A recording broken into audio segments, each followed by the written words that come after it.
àkọsílẹ̀ iye èèyàn tó bá ìkọlù agbébọn lọ ní 2024 rèé àti ipò tí Nàìjíríà wà nínú ìgbésùnmọ̀mí.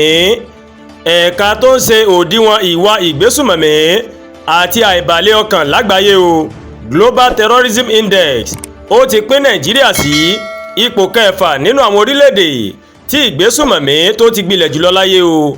ẹ̀ka Global Terrorism Index ó máa ṣàlàyé pé Nàìjíríà ti sún kúrò ní ipò kẹjọ tó wà ní 2023 àti 2024 pẹ̀lú àlékún tó mọ̀ bá òdiwọ̀n ìwà ipá tó wáyé o.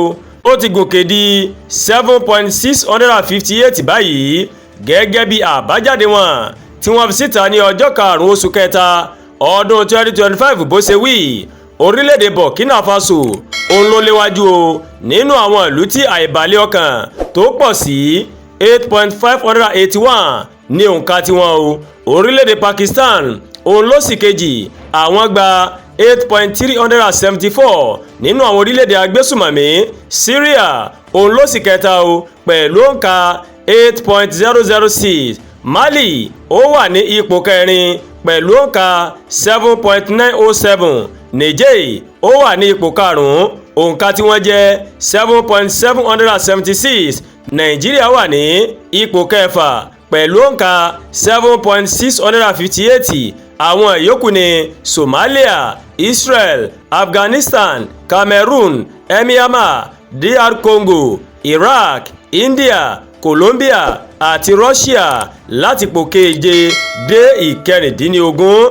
wọ́n wá ní àbájáde ẹ̀ka yìí ó fi hàn pé èèyàn 565 ìyẹn ẹ̀ẹ́dẹ́gbẹ̀ta ó lé márùndínláàádọ́rin ó ní wọ́n kú o láti ọwọ́ àwọn agbésùnmọ̀mí láti ọwọ́ àwọn agbébọn ní ọdún 2024. wọ́n kéde pé àlékún mà ti bá iye ikú náà láti ọdún méjì sẹ́yìn. lágbàáyé ikú àwọn èèyàn láti ara ìgbésùnmọ̀mí ó ti dínkù tó ìdá mẹ́ta yàtọ̀ sí bó ṣe gbilẹ̀ gan ní 2015.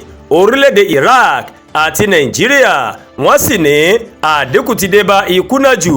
ikú oró yìí ó dé góńgó orí ẹ̀ ní Nàìjíríà ní 2014 nígbà tí èèyàn 2101 tí wọ́n mà kú láti ọwọ́ àwọn agbébọn. wọ́n ní kó tó já wálẹ̀ sí 392 ní 2022. wọ́n ní ṣùgbọ́n ní 2023 ikú mọ̀ tó pọ̀ sí o ní ìdá mẹ́tàléníọgbọ̀n ìyẹn 34%. ó padà lékún di 533 ó sì di 565 ní ọdún 2024. bẹ́ẹ̀ ni àbájáde Global Terrorism Index bó ṣe ṣàlàyé. bákan náà ni wọ́n mà kéde pé orílẹ̀-èdè tí ìkọlù bá lágbàáyé ti pọ̀ sí wọ́n ló gòkè láti 58 sí 66 láti 2024. ẹ̀ka yìí wá ṣàlàyé pé ọ̀pọ̀ orílẹ̀-èdè ó ní ètò ààbò wọn ó mà ló mà ti dínkù ó sì tó ìlú márùndínláàádọ́ta tí ìwà ipá àwọn èèyàn ibi náà tó ti bá o. orílẹ̀-èdè mẹ́tàléníọgbọ̀n ó ní wọ́n ní ìyàtọ̀ dé bá o ní ti dáadáa lẹ́ka ètò ààbò. ẹkùn Sahel ó ní wọ́n ní pé oríta ìdúkokò àti ìgbésùnmọ̀mí ikú tó lé ní ìdá àádọ́ta ó mà ló mà wáyé o látara ìgbésùnmọ̀mí níbẹ̀ ní ọdún 2024. gẹ́gẹ́ bí wọ́n ṣe sọ wọ́n ní 5 nínú orílẹ̀-èdè 10 tí ìgbésùnmọ̀mí tó ti ń ṣẹlẹ̀ ó ní wọ́n mà wà ní Sahel bó tilẹ̀ jẹ́ pé Burkina Faso ó ní ìkọlù náà bá jù. ìkọlù àti ikú àwọn èèyàn látọwọ́ àwọn agbébọn wọn ló gòkè sí ní ìdá 21 àti 17. Global Terrorism Index òun ló sọ bẹ́ẹ̀. Àdúràgbà Olúwatóyìn ló ń kàròyìn sí létí o láti kàn ní Ẹ̀yà Yorùbá World TV.